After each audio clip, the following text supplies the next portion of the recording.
하나님의 말씀은 고린도후서 6장, 원래 본문은 8절부터 10절까지였는데 1절부터 10절까지를 교독하도록 하겠습니다. 고린도후서 6장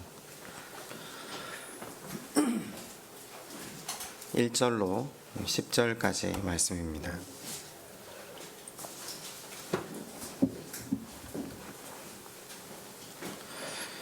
우리가 하나님과 함께 일하는 자로서 너희를 권하노니 하나님의 은혜를 헛되이 받지 말라. 시대 내가 은혜 베풀 때 너희에게 듣고 고난을 보라 지금은 은혜 받을 만한 때요 보라 지금은 구원의 날이면 우리가 이 직분이 비방을 받지 않게 하려고 무엇에든지 아무에게도 거리끼지 않게 하고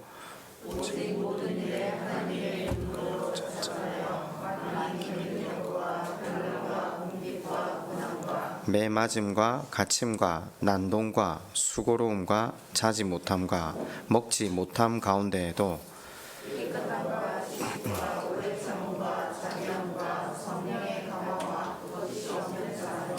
진리의 말씀과 하나님의 능력으로 의의 무기를 좌우에 가지고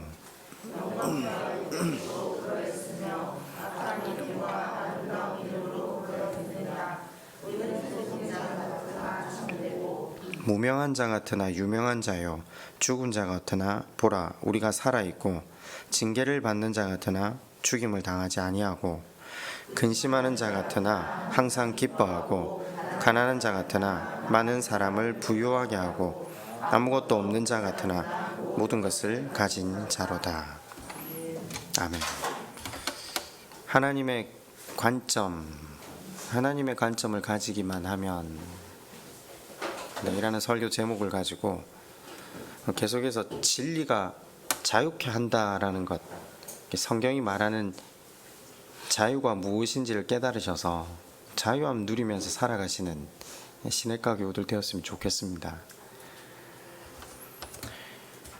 며칠 전 어린이날 저녁에 아이들과 저녁을 먹으러 가던 길에 교회 한 집사님을 뵙게 되었어요. 집사님께서는 어린이날이니까 아이들을 만나서 아이들에게 어린이날 용돈이라고 용돈을 주셨는데 아이들이 그 집사님께 감사를 전하고 다시 차를 타고 이제 이동을 하는 와중에 저희 집 첫째가 저한테 이렇게 질문을 하더라고요. 저 집사님은 돈을 엄청 많이 버세요? 그래서 제가 다시 물었어요. 왜? 그랬더니 집사님은 항상 우리를 만나면 돈을 주시잖아요. 돈을 잘 버시지 않고 어떻게 우리에게 이렇게 용돈을 자주 주실 수 있다는 거죠? 제가 우리 첫째를 보면서 그런 말을 했어요. 너는 그렇게 생각하니? 그런데 돈을 잘 번다고 모든 사람이 베푸는 건 아니야. 저 집사님은 사랑이 많으셔서 너희들에게 그 사랑을 흘려 보내주시는 거야. 여러분, 같은 분을 뵙지만 다른 분을 뵙죠. 같은 사건을 경험하지만 실은 다른 사건으로 받아들입니다. 그도 그럴 것이 아이의 시각과 어른의 시각은 당연히 다르겠죠. 그러니까 해석하는 차이, 보는 관점에 따라서 적용하는 것도 완연하게 달라지겠죠. 그리스도인에게 어떤 시각을 가지고 산다는 것이 얼마나 중요한지 오늘 본문은 그것을 우리에게 가르치고 있습니다. 실은 그리스도인으로 살아가는 우리에게 목표가 뭐죠? 예수 그리스도를 닮는 거잖아요. 그리스도의 시각을 가지는 것, 하나님의 관점을 가지는 것이 우리에게 궁극적인 목표라고 할 때 실은 우리의 모든 신앙은 이 어린아이의 신앙, 어린아이의 관점에서 어른, 그러니까 그 하나님의 관점, 예수 그리스도의 시선으로 사건과 사람과 상황을 볼 수 있게끔 인도하시고 계시는 신앙의 여정이 우리의 신앙의 여정이라는 것을 반복적으로 설명드리고 있습니다. 하나님의 관점을 가질 때 같은 사건이라도 같은 사람이라도 다른 관점에서 볼 수 있고요. 하나님의 시각만, 하나님의 관점만 우리 안에 들어오기만 하면 이 사건과 이 사람이 나를 복되게 하시려는 하나님의 섭리, 하나님의 인도로 받아들여지게 되고요. 나아가서 감사의 자리에까지 나아갈 수 있게 되겠죠. 여러분, 성경의 관점은 두 가지로 항상 이야기가 됩니다. 성경은 이 어린아이의 관점을 종의 관점이라고 표현하고요. 어른의 관점을 하나님의 관점 이렇게 표현을 하는데, 이 하나님의 관점을 자유인의 관점이라고 표현하고 있습니다. 뭐라고요? 성경이 두 가지 관점을 표현한다고요. 종의 관점, 자유인의 관점. 그죠? 이제 이 자유인의 관점 하면 성경에서 나오는 나는 자유인이다 라고 할 때 그 자유인의 의미가 깨달아지셨습니까? 지난주에 우리가 진리가 자유케 한다라는 말씀을 배웠잖아요. 성경이 말하는 자유인의 의미가 이제는 새롭게 와 닿으셔야 합니다. 이전까지는 우리가 원하는 대로 우리 마음대로 우리에게 좋은 것이 주어지는, 내가 무엇에든 얽매이지 않고 모든 것을 할 수 있는 것이 자유라고 생각하셨다면 성경이 말하는 자유는 그것이 아니라고 배우셨잖아요. 진리가 자유케 한다, 율법이 자유케 한다, 하나님이 자유케 한다는 것이 무엇이라고요?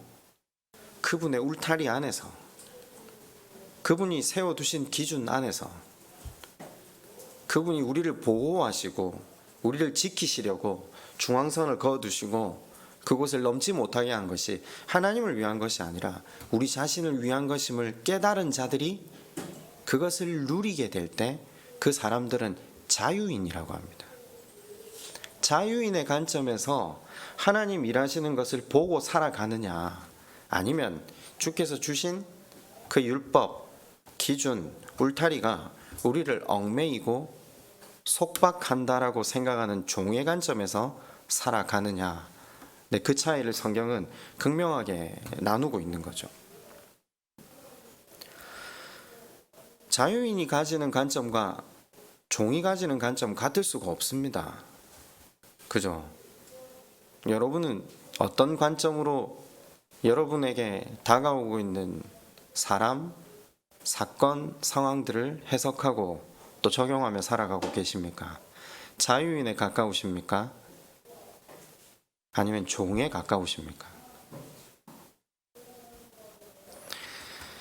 오늘 사도 바울은 이 신분, 그러니까 이 입장 차이에서 오는 관점이 다르다라는 것을 우리가 읽은 이 본문에서 그걸 설명하고 있는 겁니다. 원래 본문을 8절부터 10절까지 잡았는데 앞쪽으로 확대한 이유는요, 사도 바울이 자신의 신분, 입장을 어떻게 표현하고 있는가가 앞쪽에 나오기 때문입니다. 6장 1절에 보시면요, 어떻게 자기를 정의하고 있죠? 하나님과 함께 일하는 자, 이렇게 1절이 시작하잖아요. 그러면서 4절에는요, 그 복음을 전하는 일꾼으로 자기를 소개합니다. 이렇게만 보면 이 사람이 자유인인지 종으로서 자기를 생각하는지 잘 모르는데, 실은 고린도 후서는 그 앞에 책이 뭐죠? 고린도 전서가 있겠죠. 고린도 전 후서는 한 책이거든요. 한 권의 편지잖아요.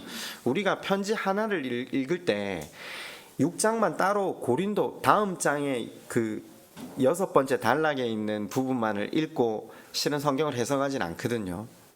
편지를 읽으실 때 한다름에 첫 장부터 6장까지 다 같이 읽잖아요. 그래, 앞에 고린도 전서라는 책에 보면 지금 사도 바울이 자기 자신의 인식을 정의하는 시작점이 어디냐면요, 고린도 전서 9장 1절에 나옵니다. 거기서부터 여기까지 자기 자신의 인식에 대한 이야기들을 계속해서 나열합니다. 뭐라고 처음에 고린도 전서 9장 1절에 자기를 정의하느냐 한번 찾아가 보실래요? 그 첫 구절만 보시면 됩니다. 고린도전서 9장 1절 뭐라고 되어 있습니까? 내가 자유인이 아니냐. 사도 바울이 하나님의 일꾼으로서, 사도로서 자기 이해를 가지는 큰 틀의 범주에서 자기 정체성은 뭐라고요? 자유인으로서 자기를 이해하고 있는 겁니다. 같은 하나님의 일을 하지만 자기가 율법에 얽매여 정체성을 종으로 여기는 사람과 자기를 자유인으로 여기면서 일을 하는 사람은 다르겠죠. 제가 일부에는 설명을 못했는데 이게 시간이 거기까지 길어질지 모르겠는데 수요 설교를 안 들으시는 분이 있으니까 제가 설명을 한번 하고 넘어갈까요? 엘리야가 수요 설교에 지금 계속 등장하고 있는데, 엘리야가 그 갈멜산의 전투와 비가 내리게 하는 그 일들을 다 감당하고 난 다음에요, 사람들이 변하지 않잖아요. 여지껏 세상의 풍요를 쫓아왔던 이스라엘 백성들이 다시 하나님을 주로 섬기지도 않거든요. 잠시 일어난 기적 앞에서는 어쩔 수 없이 하나님을 인정했지만 여전히 아합의 왕권은 살아있고 이세벨은 변하지 않고 자기를 죽이려고 하고요. 이제껏 사역을 했는데 세상은 하나도 하나님 중심으로 변하는 게 없는 그 틀 앞에서 엘리야가 절망합니다. 뭐라고 합니까? 하나님, 그냥 나 데리고 가십시오. 나 그만하고 싶습니다.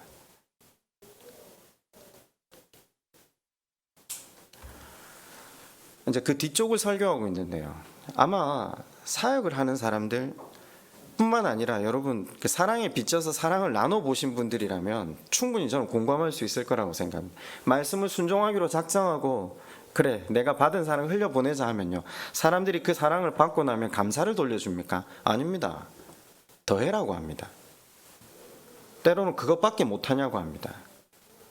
네가 그러고서도 크리스찬이냐라는 질문을 되돌려 주는 것이 세상 사람들의 특징입니다. 아니요, 교회 안에도 사람들이 그렇게 사람을 대합니다. 그러면 자, 우리 모두로 확대시켰던 걸 그냥 저한테로 국한시켜 볼게요. 저는 마음이 얼마나 상하겠습니까? 그러고도 목사야? 아니, 우리 교회에서 그런다고 하는 건 전혀 아닙니다. 그런 분 안 계십니다. 그런 시간들을 오랫동안 경험해 왔겠죠. 저도 그때마다 저도 엘리야와 같은 질문을 하나님 앞에 던진 적이 있었거든요.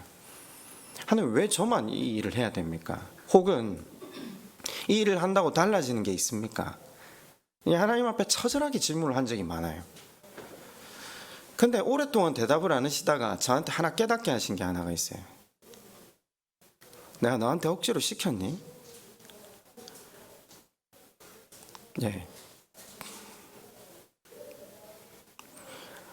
저는 세상을 살다 보니까 사람들이 소명을 받고 목사가 되고 장로가 된다고 이야기를 들었는데, 사람들은 그럴지 모르지만 저는 아닙니다.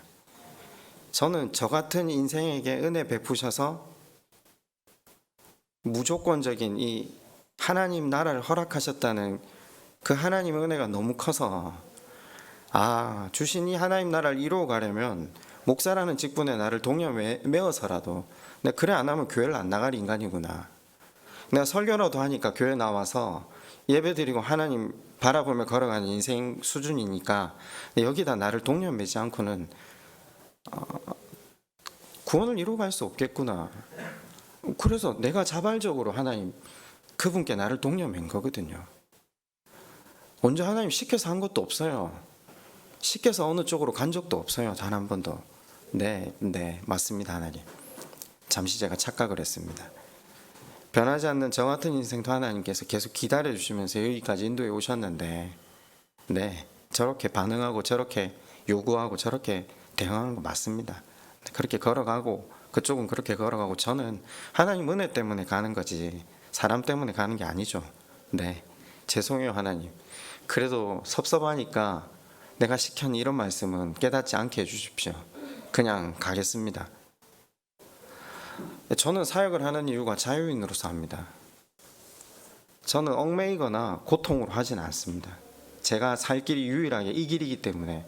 그래서 그 자유인의 관점을 깨닫는 어느 순간 사도 바울이 자유인으로 사고 있는 이 이야기가 와 닿기 시작하더라고요. 여러분은 어떠세요? 오늘 8절 후반부부터 10절까지가 사도 바울의 관점을 보여줍니다. 자유인으로서 가지고 있는 관점. 8절부터 10절까지 한번 보실래요? 다시. 여기에 핵심 주제가 무엇이겠습니까? 우리가 그 중요한 단어는 핵심 주제를 잘 설명해내는데, 중요한 단어를 성경에서 찾아내는 방법이 하나 있다고 했잖아요. 많이 나오면 중요하다고 했습니다. 성경은 굉장히 단순합니다. 많이 나오면 중요합니다. 8절에서 10절까지 7번 나오는 단어가 있는데 찾아보실래요? 뭡니까? 같으니라. 같으니라. 안 같아요. 그죠? 아니 어떻게 같아요? 속이는 자 같으나 사실은 참되고, 무명한 자 같으나 실은 유명한 자고, 죽은 자 같으나 실제는 우리가 살고, 징계를 받은 자 같으나 죽임을 당하지 아니하고, 근심하는 자 같으나 사실은 항상 기뻐하고, 가난한 자 같으나 실은 많은 사람을 부유하게 하고, 아무것도 없는 자 같으나 모든 것을 가진 자로다. 같지 않죠. 그죠? 근데 자유인은 같대요. 이 관점의 차이를 지금 사도 바울이 우리에게 증거해 주는 거예요. 겉으로 보이는 형편과 처지만 본다면요, 같아요. 같으나가 아니에요. 같아요. 고린도 전후서의 배경이 되는 교회는 고린도 교회거든요. 고린도 교회 교인들은 예수님 그리스도를 믿고 하나님을 섬기는 사람들이었을까요? 아니었을까요? 예수님 믿고 하나님 섬기는 사람들이었거든요. 그런데 이 사람들은 종의 관점에서 사도 바울을 보았기 때문에 사도 바울을 판단했어요. 사도 바울을 하여금 속이는 자라고 이야기를 그 사람들이 한 거예요. 그래서 그 사람들한테 하는 이야기예요. 지금 교회 밖에 사람들한테 하는 게 아니에요. 뭐라고 하죠? 왜 교인들이 사도 바울에게 속이는 자라고 했을까요? 너는 12제자에 속해 있지 못하잖아. 근데 왜 너가 사도야? 사도성이 의심받고 있잖아요. 서신서는 내내 이야기를 하고 있어요.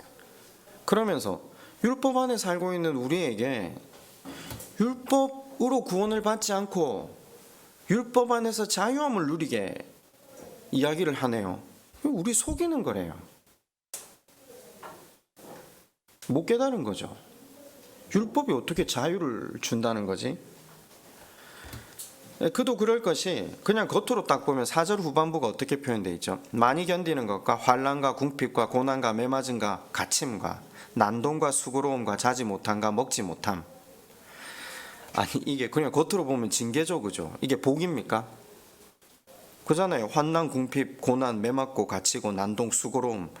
사람이 이 정도 경험하는 게 이게 어떻게 해요? 이게 어떻게 복이에요? 징계죠.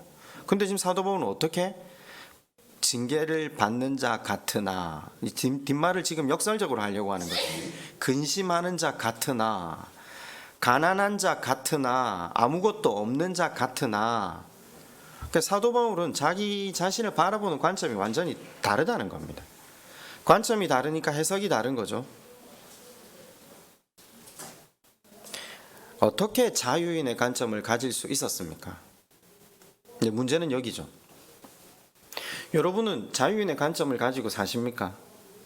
아니면 종의 관점을 가지고 사십니까? 사도 바울은 그러면 어떻게 자유인의 관점으로 세상을 살아가고 있습니까? 우리 지난번에 설교를 통해서 그것도 한번 생각해 봤잖아요.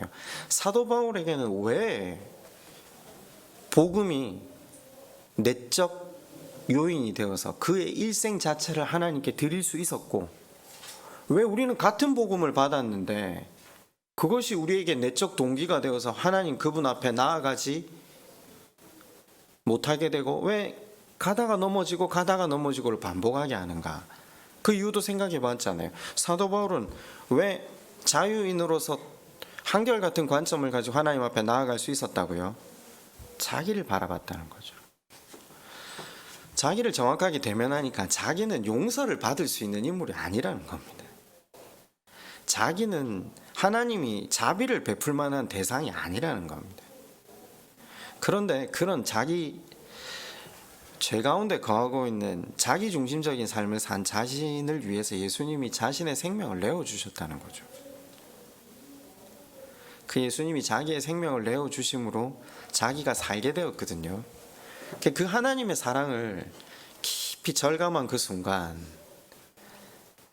어찌 그 영원을 주시는 분께서 이 땅의 삶은 영원에 비하면 찰나잖아요. 이 찰나의 삶을 하나님께서 왜 복되게 하시지 않겠는가? 아까 찬양 인도하시던 박봉희 집사님 그렇게 이야기했잖아요. 자식에게 다들 좋은 거 주려고 애를 쓰잖아요. 그 마음을 누가 주신 거죠? 하나님이 우리를 지을 때 우리 안에 소프트웨어를 심겨두신 거잖아요. 그래서 사람이 밖에서 아무리 악해도 자기 자식한테는 좋은 걸 준다거든요. 그걸 누가 심어두셨다고요? 우리 아버지께서 우리 안에 심어두신 인간의 본성이래요. 근데 우리 안에 심겨져 있는 그 마음과 우리 아버지께서 우리에게 가지고 계신 마음과 비교도 안 된다고 했잖아요. 사도 바울이 그걸 본 거예요. 자신을 인도하고 바라보시고 계신 그 하나님 아버지의 관점으로 자신의 삶을 보는 것이 자유인의 관점입니다. 관점이 변하면 생각이 변합니다. 생각이 변해야 감정이 변합니다. 감정이 변하면 의지가 생기고요. 의지가 생기면 행동이 바뀌기 시작합니다. 행동이 바뀌어야 삶이 변하잖아요. 삶의 변화가 오랫동안 지속되면 결국은 인격과 성품이 바뀌게 되는 것이거든요. 관점의 변화 없이, 제가 이 모든 것의 출발이 어디라고요? 관점의 변화거든요. 삶이 변화한다는 것은 불가능해요.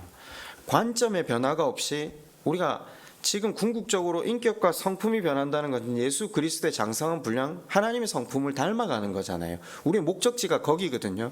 근데 이 모든 것의 출발이 어디라고요? 관점의 변화로부터 시작된다고요. 신앙의 성숙은요, 관점의 변화가 생겼음을 말하는 겁니다.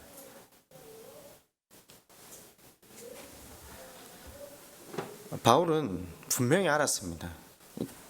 겉으로 보이는 이 많은 문제와 고난과 고통 뒤에 하나님 그분의 사랑, 그분의 능력이 실제하고 있다는 것을 그가 깨달은 거죠. 눈에 보이는 것만으로 판단하지 않아요. 아, 배후에 하나님이 역사하고 계시구나. 자기 목숨을 나를 위해 아낌없이 내어주셨다. 그분이 어찌 이 땅을 살아가는 내 삶을 선으로 인도하시지 않겠는가. 그 하나님을 만나자 사도 바울은 자유인이 된 겁니다. 그 사랑 안에서, 그분이 거두신 울타리 안에서 마음껏 누리고 그 하나님의 진심을 날마다 확인하며 살아가게 됐다는 거죠. 신분과 입장이 달랐던 고린도 교인들은 사도 바울이 보는 것을 보지 못했습니다. 그런 거죠. 종의 신분으로 살아가는 사람과 자유인의 신분으로 살아가는 사람은 당연히 모르죠. 왜? 같은 아버지를 둔 자녀들이라도 우리 아버지는 엄격하고 기준이 철저한 분이야 라고 생각하는 자녀들도 있고요. 또 반대로 어떤 자녀들은 아니야, 우리 아버지는 얼마나 나를 사랑하시는지 몰라. 그럼 아버지가 하는 일 자체가 완전히 달라 보인다. 지금 그 이야기입니다. 예수 그리스도를 인격적으로 만나는 것이 우리 삶에 얼마나 큰 복을 가져다 줄 수 있습니까? 그럼 우리 삶에 펼쳐지는 모든 상황, 사람, 환경에 대해서 이해가 생기기 시작한다는 거거든요. 여러분 어떠세요? 종으로 살아가고 계십니까? 자유인으로 살아가고 계십니까? 여러분 아시다시피 우리도 하나님의 택하신 자녀요. 우리 각 인생을 위해 예수 그리스도께서 십자가에 달려 죽으시고 부활하심으로 그 생명을 우리에게 덧입혀 주셔서 자유케 된 사람들 아닙니까? 그 우리는 하나님이 자유인이다라고 부르시지 않고 뭐라고 부르시죠? 자녀라고 불러주십니다. 그 안에 이것이 다 포함되어 있잖아요. 그 자녀의 입장, 자유인의 입장이 되면 성경이 달리 보이기 시작합니다. 이전에 창세기를 굉장히 오래 설교하면서 제가 시냇가 교회에서 창세기를 설명하면서 제일 먼저 창세기 30장 이후에 있는 요셉 이야기를 먼저 했었습니다. 형통을 설명하고 싶어서요. 39장에 보시면 요셉의 이야기가 나오는데 39장 2절에 이런 구절이 나옵니다. 제가 그냥 한번 읽어드릴게요. 여호와께서 요셉과 함께 하심으로 그가 형통한 자가 되어. 그 39장 3절에 또다시 한번 더 반복해서 나옵니다. 여호와께서 그의 범사를 형통하게 하심을 보았더라. 근데 아시다시피 창세기 39장은요, 요셉이 자기 부인 보디발 아내의 유혹을 거절했더니 어디로 갔습니까? 감옥에 갔던 그 장면. 감옥에 가자마자 여호와께서 요셉과 함께 하심으로 그가 형통한 자가 되어, 이렇게 나옵니다. 무슨 코미디입니까? 아니 감옥에 갇혀 있다니까요. 23절에 거기 39장 23절에는 여호와께서 요셉과 함께 하심이라 여호와께서 그를 범사에 형통하게 하셨더라 이렇게 돼 있습니다. 종의 입장에서 읽으면요, 아니 세상 사람들의 입장에서 읽으면요, 창세기 39장은 결단코 이해가 갈 수 없는 구절입니다. 물론 크리스찬인 우리들이 읽었을 때에도 39장 이해가 가시지 않았을 겁니다. 형통이 바르게 정의되지 않으면요. 아니 감옥에 갇히는 게 어떻게 형통입니까? 적어도 우리가 가진 정의는 어떤 거죠? 아니 하나님 부끄럽지 않게 해드리려고, 내가 하나님 말씀 신실하게 순종하려고 꼭 한 번만 넘어가주면 편안한 인생 보낼 수 있는데도 불구하고 보디발 아내의 유혹을 거절했잖아요. 근데 감옥에 갇히는 결과를 가져왔다? 어떻게 하나님한테 내가 잘해드렸는데 이런 결과를 내한테 주실 수 있냐? 이건 세상의 관점입니다. 혹시 그런 관점 가지고 성경을 보시지 않았습니까? 그러면 성경 해석 안 됩니다. 여러분, 성경의 관점은 형통을 다르게 이야기합니다. 제가 세상 사전의 형통과 성경이 말하는 형통의 정의를 한번 해드린 적이 있습니다. 사실 이걸 굉장히 많이 했는데, 개인의 성공과 출세를 성경이 말하는 형통이라고 하지 않습니다. 성경에서 형통은 무엇이라고요? 하나님의 뜻이 내 삶 가운데 이루어지는 것. 하나님의 뜻이 내 삶 가운데 이루어지는 것. 그분의 뜻이 뭐죠? 우리로 복되게 하는 거죠. 우리로 하나님 나라를 이루게 하는 거죠. 형통은 개인의 성공이나 출세의 문제가 아닙니다. 하나님의 뜻이 내 삶 가운데 이루어지느냐 안 이루어지느냐, 이것에 달려 있다는 거죠. 요셉은 자유인이었을까요? 얽매여 사는 종의 신분이었을까요? 자유인이었습니다. 그렇지 않다면 아시다시피 형제들이 요셉을 죽이려고 했잖아요. 죽이려고 했는데 실은 죽어라고 그 구덩이 안에 밀어 넣었잖아요. 그 구덩이가 8-9m 이상 된다고 했잖아요. 물을 보존하려고 파놓은 구덩이에 밀어 넣은 거예요. 죽어라고. 근데 안 죽었잖아요. 다행히. 물밑이 진흙이었으니까. 그래서 유다가 그걸 끄집어내서 팔자고 하잖아요. 자, 우리 관점에서는 뭐 좋게 해석할 수도 있지만 그걸 다 겪었잖아요. 사람이 영물이잖아요. 상대방의 감정을 알거든요. 죽어라고 밀어넣었다는 거 알아요. 근데 안 죽어서 어쩔 수 없이 다시 죽일 수는 없으니까 사실 다시 죽이려고 했는데 유다가 그걸 맞고 팔자잖아요. 그 노예상한테 팔리죠. 인신매매 당한 거예요. 형제들한테. 근데 팔려서 종살이를 한 거잖아요. 그냥 우리가 생각하는 뭐 과거의 이쁜 종살이가 아니잖아요. 이집트의 종살이라는 게. 근데 그 종살이를 하면서 말씀 안에서 하나님만 바라보며 살아서 말씀에 순종하려고 지극히 정직하게 나아갔더니 자기에게 돌아온 건 감옥이었습니다. 그 감옥에서 생활한 삶은 10여 년을 넘었잖아요. 무려 23년, 24년간이나 그 시간이 지속되었다는 걸 성경이 우리한테 밝히거든요. 그럼 한번 생각해 보세요. 여러분 같으면 그 형제 다시 만날 수 있습니까? 치가 떨릴 거 아닙니까? 죽이려고 했고 그로 인해서 20년 내 가장 젊음의 시간, 17살 때부터 30대 초반까지 다 날아간 거잖아요. 앞도 볼 수 없는 상황을 만들어준 거잖아요. 누가요? 형제들이요. 기억하고 싶지 않는 가장 처절한 인생의 순간을 한 해, 두 해도 아니고요. 무려 20년이 넘게 만끽하게 해준 형제들이거든요. 어떻게 기도할 수 있죠? 하나님, 그래요. 좋아요. 하나님, 저 사랑하시고 저 구원에 이르게 하시려는 거 알고 있어요. 그런데 저 한 가지만 부탁할게요.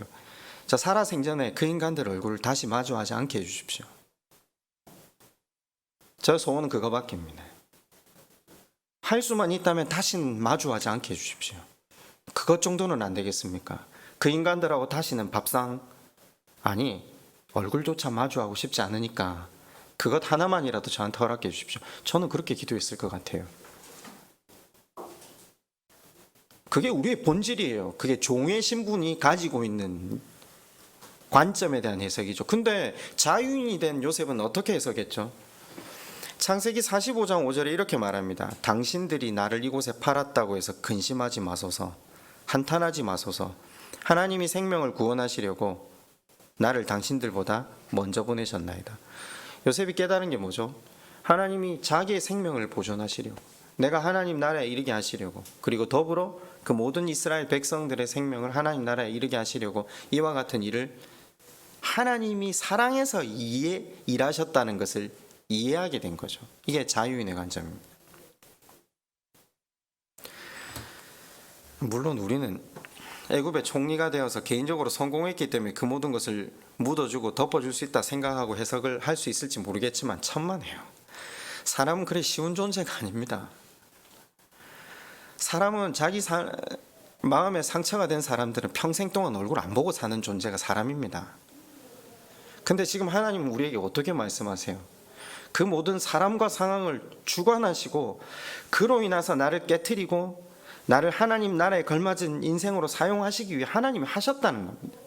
그걸 인정하는 게 그 사람들을 보는 거거든요. 보는 건 아니라 그 사람들과 식탁의 교제를 나누는 게 하나님을 인정하는 거거든요. 종으로 살아가고 계십니까? 자유인으로 살아가고 계십니까? 저는 아무리도 섣불리 대답할 수 없다고 생각합니다. 여러분, 우리가 자유인의 관점이 되면요, 그 하나님의 마음을 깨달으면요, 감옥에 갇혔다고 절망할 필요가 없겠죠. 형제들에게 버림받았더라고, 그래서 평생 형님들을 증오하고 미워하고 살 이유도 없겠죠. 반대로 총리가 되었다고 해서 우쭐댈 일도 없겠죠. 하나님이 하나님의 생명을 허락하시기 위해 하나님이 형통케 하시는 것, 하나님의 뜻이 내 삶 가운데 이루어져 간다는 걸 그가 깨닫고 사는 거잖아요. 여러분은 형통의 범위를 현세에서만 좁게 이해하고 계시고 있지 않습니까? 아니요, 우리는 오늘을 사는 사람이 아니거든요. 우리는 영원을 살 사람들 아닙니까? 이게 잘 깨달아지시지 않으면 주변에서 일어나는 사건들을 한번 잘 보세요. 며칠 전에 유명한 여배우 한 명이 55세의 나이로 하나님께 부르심을 받았잖아요. 근데 우리가 그런 존재들이에요. 우리가 지금 젊다고 건강하다고 돈이 많다고 우리가 가는 순서가 다릅니까? 언제든지 하나님 부르시면 가야 되잖아요. 우린 하나님이 아니에요. 하나님이 정해놓으신 시간, 영역, 그 모든 것에 우리가 주권을 행사할 수 있는 건 아무것도 없어요. 왜 그러시죠? 우리의 시선을 영원으로 확장시키라는 겁니다. 너희가 발 디딘 곳은 거기 잠시다. 그 성경은 그걸 잠시라고 표현하지도 않아요. 그걸 찰나죠. 영혼의 관점에서 보면 우리가 이 땅을 살아가는 60년, 70년, 80년은 찰나죠. 그 관점에서 형통의 범위를 넓히라는 겁니다.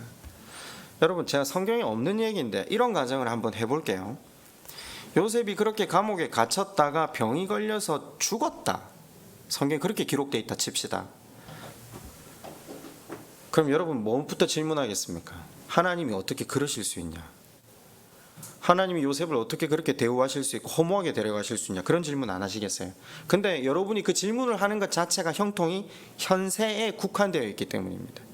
영혼으로 연결시키고 영혼으로 넓혀버리면 하나님의 계획이 여기만이 아니라 다른 계획이 있으시겠지. 이 죽음을 통해서 다른 사람들을 구원하시려는 하나님의 의도가 있으시겠지. 지금은 모르겠지만 천국 가서 여쭤보고 들어야지. 그게 소망입니다. 그리스도인들이 가질 수 있는 소망은 바로 그 소망을 이야기합니다. 2013년도에 미국 폴더 대학에서 굉장히 유명한 토론회가 벌어졌습니다. 세계가 주목했던 대화이기도 합니다. 무신론 철학자하고 기독교 변증가가 둘이 붙은 겁니다. 주제는 하나님이 계시냐입니다. 굉장한 이슈가 됐었거든요. 제가 이 두 분 이름을 이야기해봐야 여러분이 별로 큰 관심이 없을 것 같아서 이름은 좀 생략하고요. 굉장히 이제 학계에서는 유명하고 한쪽에서 기독교 변증가로 제일 유명한 분이거든요. 이제 이 무신론 철학자가 이렇게 먼저 질문을 했어요. 당신이 신이 악을 허락한 이유에 대해 설명할 수만 있다면 내가 오늘 기꺼이 크리스찬이 되겠다라고 먼저 포문을 연 거예요. 그러니까 악의 고통에 대해 설명해봐라.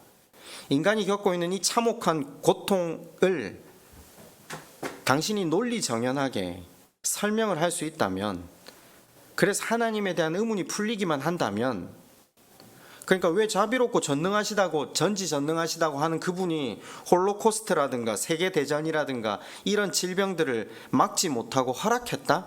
만족스러운 설명을 하기만 하면 내 예수 믿겠다. 자, 그랬더니 이 기독교 변증가 측에서 나서신 분이 크레이크 박사님이신데 이분이 이렇게 말을 하면서 시작하더라고요. 지금 무신론자 그분이 한 질문에 내가 정말 흥분이 된다 이렇게 표현을 하셨어요.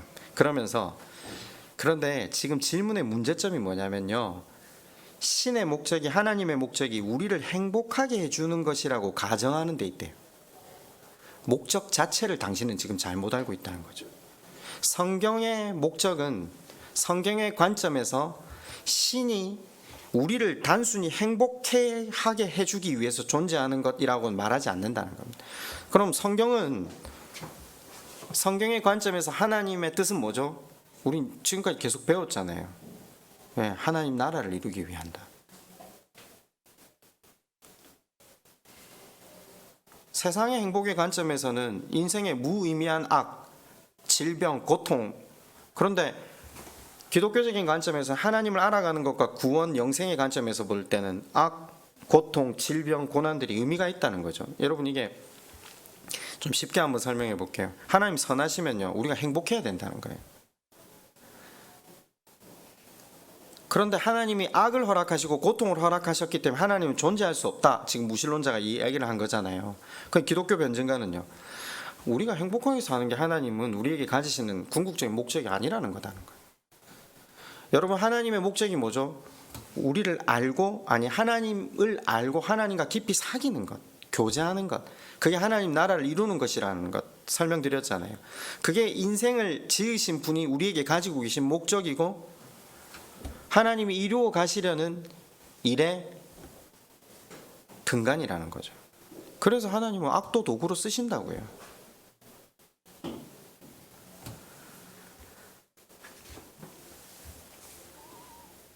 믿는 우리가 왜 이렇게 힘들게 때로는 고난을 당하는가?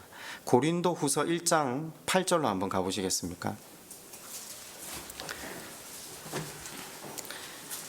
여러분, 그 설교를 들으시면서 이런저런 생각을 좀 하시겠지만 사실 굉장히 이게 난해한 주제거든요. 1시간 안에 설명을 다 한다는 건 쉽지 않지만, 저는 성령께서, 이게 제가 설명은 하지만 성령이 우리 마음을 조명하시지 않으면 결단코 보일 수 있는 관점이 아니라고 생각하니까 그냥 설명을 드리는 겁니다. 이해가 안 되시면 다시 들으시고요. 이건 제가 볼 땐 성령의 도우심을 구해야 되는 문제인 것 같습니다. 아니면 자기를 하나님 앞에 인정하는 기도를 하는 게 훨씬 나은 것 같습니다. 그래야 하나님 사랑이 깨달아지기 시작해야지 해결되는 문제지, 이걸 머리로 깨달을 수 없거든요. 자, 여기에 사도 바울이 하나님을 우리를 향한 이 모든 일을 벌리시는 목적과 이유를 밝힙니다. 1장 8절부터 9절인데 제가 한번 읽어드릴게요. 형제들아, 우리가 아시아에서 당한 환난을 너희가 모르기를 원하지 아니하노니 힘에게 없도록 심한 고난을 당하여 살 소망까지 끊어지고, 우리는 우리 자신이 사형 선고를 받은 줄 알았으니 이는 우리로, 다 같이 읽을까요? 시작. 자기를 의지하지 말고 오직 죽은 자를 다시 살리시는 하나님만 의지하게 하심이라. 이런 고통과 고난과 환난이 있는 이유가 뭐죠? 나 자신을 믿고 사는 것이 아니라 하나님을 의지하게 하려 하심. 이것이 자유인이 가지는 고난에 대한 해석입니다. 고난이 닥쳐오면 피해보고자 하는 사람의 입장과 관점과 해석과 완전히 다르겠죠. 고난이 닥쳐올 때마다 종의 입장, 자유인의 입장 완전히 달라요. 한쪽은 감사, 한쪽은 불평, 한쪽은 기쁨, 한쪽은 불만일 거예요. 이 영생의 관점에서 현재를 바라보는 것, 그럼 굉장히 짧잖아요, 이 시간이.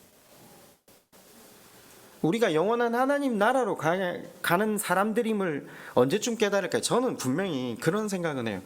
이걸 깨닫는 사람들은 죽음 앞에 선 사람들 깨달아요, 분명히. 우리 아직 안 서봤잖아요. 죽음 앞에 서면 이걸 깨달아요. 그럴 수밖에 없는 게 우리 실존이잖아요.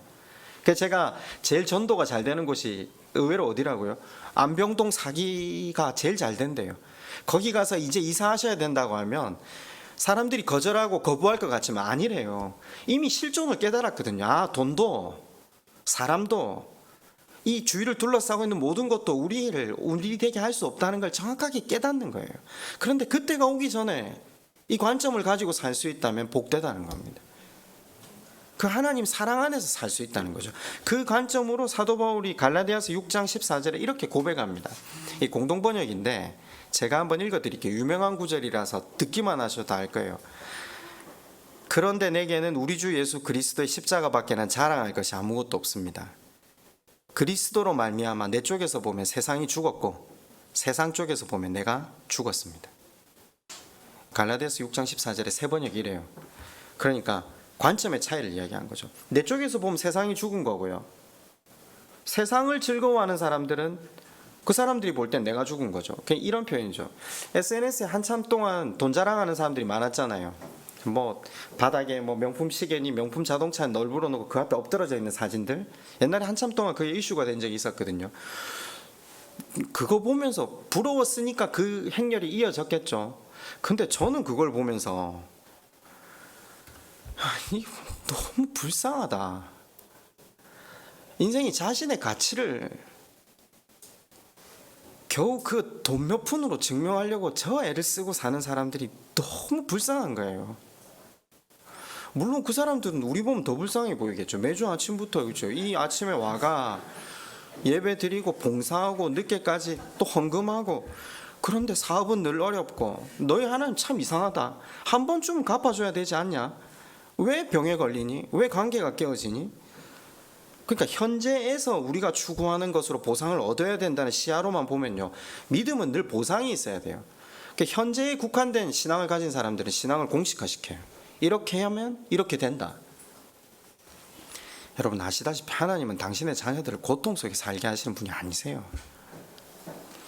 우리가 그 하나님이 우리에게 베푸신 그 사랑을 깨닫기만 한다면요, 하나님 우리한테 원하시는 게 뭔가를 계속해서 추구하고 물어야 돼요. 그것 때문에 하나님께서 우리를 때로는 광야로, 때로는 구덩이로 모시잖아요. 근데 그 하나님의 진심을 확인하고 그 하나님을 만나기만 하면 해석이 달라져요. 삶 가운데 아픔이 있으신 건 압니다. 어려움이 한두 가지가 아니라는 것도 잘 알고 있습니다. 힘들죠. 힘들지 않다는 거 아닙니다. 그런데 그렇기 때문에 더 바른 성경적인 관점을 가지시라는 겁니다. 이런 일들은 우리를 절망케 하려고 하나님 주시는 게 아닙니다.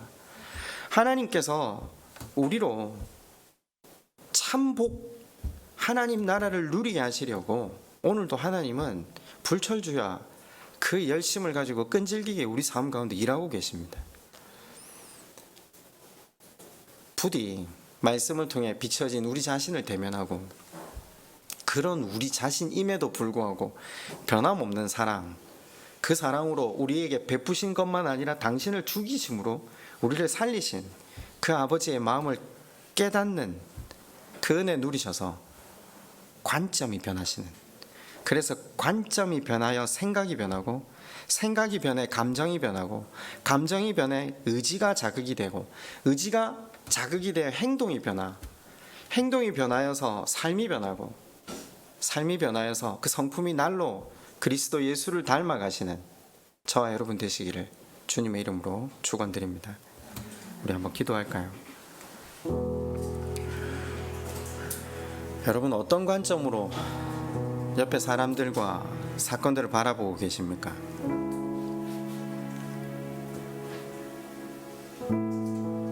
그 세상에서는 사람들이 그거 고난이야, 그거 고통이야 라고 말할 수 있지만, 우리 하나님 살아계시잖아요. 살아계셔서 오늘도 그 모든 상황을 허락하신 분이 하나님이신데요, 그 하나님께서는 우리의 구원과 우리로 하여금 그리스도의 장성한 분량에 자라게 하기 위해 일들을 해나가시는데, 우리 하나님께서 우리에게 가지고 있는 그 특별한 목적과 계획들을 좀 알게 해달라고, 그 하나님 눈으로 이 땅을 바라보고 내 삶을 바라볼 수 있는 그와 같은 시각, 그와 같은 관점을 허락해달라고, 관점이 바뀌는 놀라운 은혜가 우리 가운데 있게 해달라고, 우리 시간 그렇게 한번 하나님 앞에 함께 기도드리겠습니다.